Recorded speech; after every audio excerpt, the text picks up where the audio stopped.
دنیا بھر میں جیو ایکسپریس نیوز کے ناظرین کو اپنے نیوز کاسٹر مجین حسین بلال کی طرف سے السلام علیکم۔ خبر شامل کرتے ہیں ضلع منڈی بہاؤدین سے، جہاں ایس ایچ او تھانہ پاہڑیانوالی چوہدری تارڑ نے کورونا وائرس سے بچاؤ کے لیے حکومت کی طرف سے مخصوص کاروبار کے علاوہ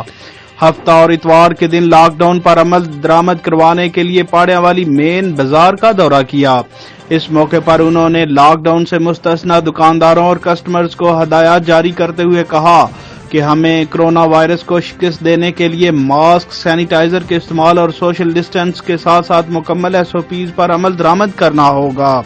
اور اس حوالے سے حکومتی پابندی کی خلاف ورزی کرنے والوں کے خلاف قانونی کارروائی بھی کی جائے گی۔